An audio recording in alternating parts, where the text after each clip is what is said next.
কক্সবাজার বাংলাদেশের most famous tourist destination. এখানে প্রতিটা সকাল শুরু হয় ঢেউয়ের শব্দে আর প্রতিটা বিকেল শেষ হয় নীল আকাশের নিচে সাগরের নীরবতায়। শুভ সকাল বাংলাদেশ, আমি তাম্মাদ সাইকেল নিয়ে বেরিয়ে পড়েছি নতুন এক সফরে। 1300 কিলোমিটার পথের পুরো গল্প শোনাবো আপনাদেরকে। টেকনাফ থেকে তেতুলিয়া সফরে দেশের 19 জেলায় নিয়ে যাব আপনাদেরকে সাইকেলে করে। এই মুহূর্তে আছি বাংলাদেশের দক্ষিণের সর্বশেষ জেলা কক্সবাজারের টেকনাফ উপজেলায়। কক্সবাজার মেরিন ড্রাইভ হচ্ছে একটা স্বপ্নের সড়ক। 80 কিলোমিটার এই পথে আপনি এক পাশে দেখবেন সমুদ্র, আর এক পাশে দেখবেন পাহাড়। হলিউড পাহাড়ের সৌন্দর্য আর খাম্বা পাহাড় চোখে পড়বে মেরিন ড্রাইভ রোড থেকেই। মেরিন ড্রাইভ ধরে কক্সবাজারের দিকে সাইকেল চালানো শুরু করলেই পথে মিলবে ছোট ছোট জেলে পল্লী, নারিকেল গাছের সারি আর বিশাল ঝাউবন। আর এই ঝাউবনে হচ্ছে ওরা ফুটবল খেলতেছে। সো ওদের জন্য এখন আমরা একটা চ্যালেঞ্জ দিব। চ্যালেঞ্জটা খুবই সিম্পল।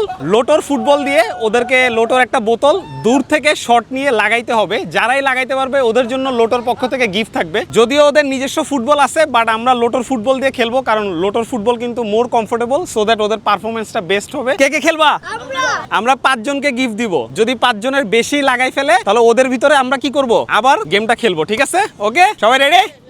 এই দাগের এই পাশে যাওয়া যাবে না, এখান থেকে মারতে হবে। সবাই লাইনে দাঁড়াও। বিশাল লম্বা লাইন, আমাদের কম্পিটিশনটা অনেক হার্ড হবে। একটুর জন্য ওরা যতটা সহজ মনে করতেছে এটা কিন্তু ততটা সহজ না। ও শাবাশ, আমাদের প্রথম বিজয়ীকে আমরা পেয়ে গেছি। আপনার জন্য লোটোর পক্ষ থেকে একটা ছোট্ট উপহার। আমাদের মেসি, দেখি মেসি লাগাইতে পারে কিনা।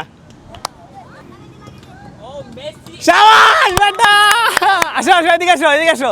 এই আমাদের মেসি অলওয়েজ সেরা। তোমার জন্য লোটোর পক্ষ থেকে একটা ছোট্ট উপহার। আমরা আমাদের 3 জন বিজয়ীকে পেয়ে গেছি এবং ওদেরকে লোটোর পক্ষ থেকে জার্সি বুঝাই দিছি। এখন আমরা বাকিদের ভিতরে আবার একটা কম্পিটিশন করব। এখান থেকে 2 জনকে আমরা লোটোর একটা ক্যাপ গিফট করব। বলটা আর একটু কাছে এনে দিছি যেন ওদের সুবিধা হয়। দেখি এবার ওরা পারে কিনা।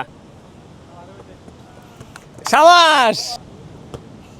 ও আচ্ছা, 2 জনের সাথে একটা ছবি তুলি। ওদের সাথে কিছুক্ষণ সময় কাটিয়ে কয়েক কিলোমিটার সামনে এসে এখানে আটকাই গেছি। প্রচুর বৃষ্টি হচ্ছে, ঠিক জানি না কতক্ষণে কক্সবাজার পৌঁছাইতে পারবো। বৃষ্টির প্রস্তুতি নিয়ে নিচ্ছি, এভাবেই রওনা দিব কক্সবাজারের দিকে। কক্সবাজার মানেই বিশাল সমুদ্র সৈকত, তবে দূরত্বের সাথে এখানে সমুদ্রের রূপ বদলায়। আমি এখন মূলত আছি ব্ল্যাক স্টোন বিচে। এখানে ছড়িয়ে আছে অসংখ্য কালো পাথর। লোকালরা একে কালো পাথরের সৈকত বলে থাকে। যারা একটু নিরিবিলি জায়গা পছন্দ করেন তারা এখানে আসতে পারেন। খুব কম টুরিস্টই এই জায়গায় আসে। বৃষ্টি শেষে রোদের মধ্যে অবশেষে কক্সবাজার শহরে ঢুকছি। আজকে দিনের শেষ সময়টা সমুদ্রের পাড়েই কাটাই ফেলবো এন্ড ইনশাল্লাহ কালকে নতুন একটা জেলায় ঢুকবো। খুবই ইন্টারেস্টিং একটা জায়গায় আপনাদেরকে নেক্সট পর্বে নিয়ে যাব। দেখা হচ্ছে নেক্সট ভিডিওতে। আল্লাহ হাফেজ।